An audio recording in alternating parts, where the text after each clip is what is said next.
Okay, guys, we are, as soon as I get this thing adjusted, there we go.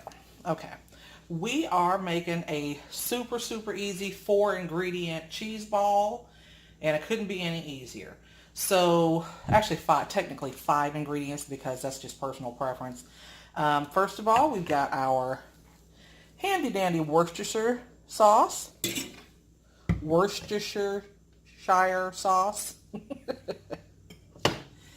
This is a mixture here of shredded corned beef and pastrami. 3 packs, it's actually 3 packs of this size corned beef. It's 3 of these, and then it's 2 of the pastrami.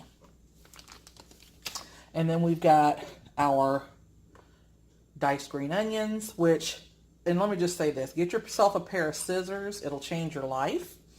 All you got to do is wash the onions and then literally, cut them up with the scissors. It takes so much less time, so much less cleanup, and I do the same thing with the lunch meat. I actually take the scissors and just cut that up too.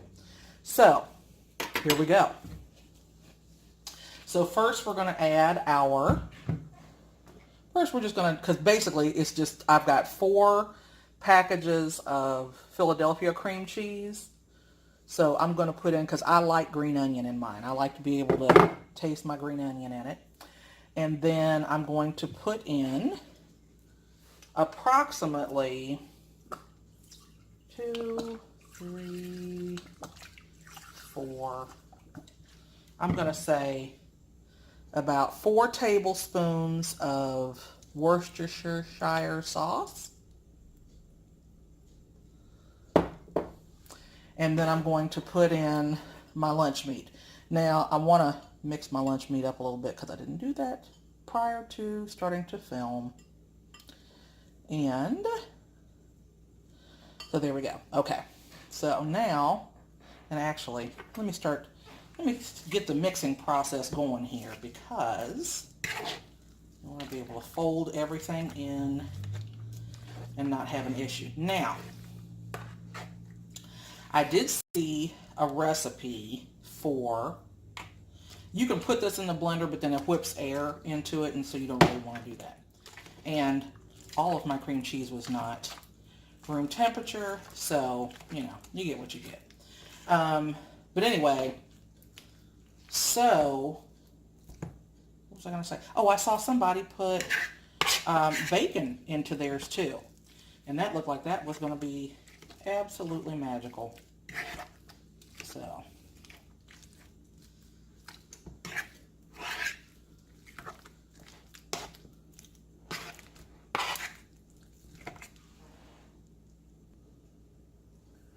Alrighty, so we've got our basic mixture blended here together, as you can see.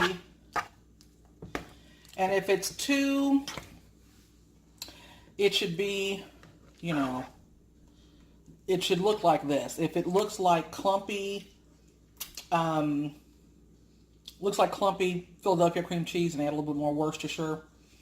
So now we're going to add in our meat. Now I'm reserving the rest of my meat, and you will see why. Let's just mix this in here real good.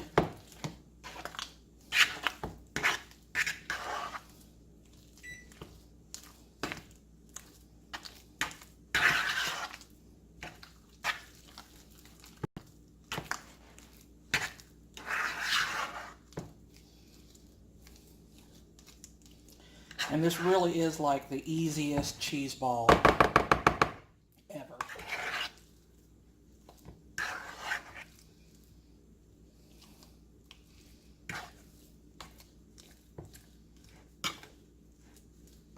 I want a little bit more meat on the inside of it.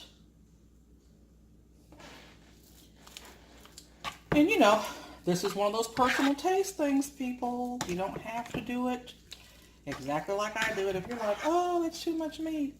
Oh, I don't like meat. Don't put meat in it then. Roll the outside of it in walnuts or something.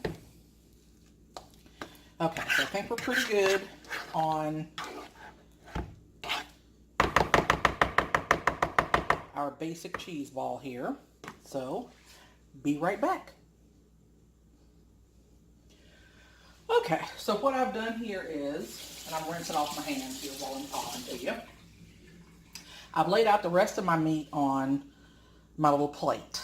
And so now I want to take my cheese ball mixture here that I've got. This dude here, I'm taking, and I'm kind of rolling him into a ball right here so he's a little bit easier to maneuver. So I'm going to put him kind of right there. And then we're going to roll him around in the meat.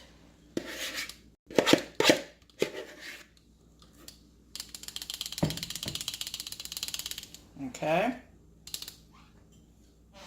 The rest doesn't want to come off of there. All right.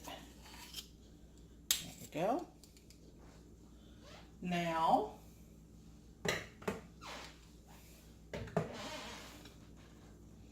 this is for, now keep in mind this is for my family. I've washed my hands. And I'm going to shape him now into the size, shape, ball of my choosing. But I want to try to make sure I get as much meat attached to him as I possibly can on the outside, because he is going to be delightful with some crackers. And I'm going to pat him down some because he's easier to, it's just easier that way serving. Now, this is room temperature. I'm going to I'm going to wrap him in some saran wrap, and then I am going to chill him for a little while so that he can get re-solidified. There we go. So, he's going to be beautiful, just beautiful.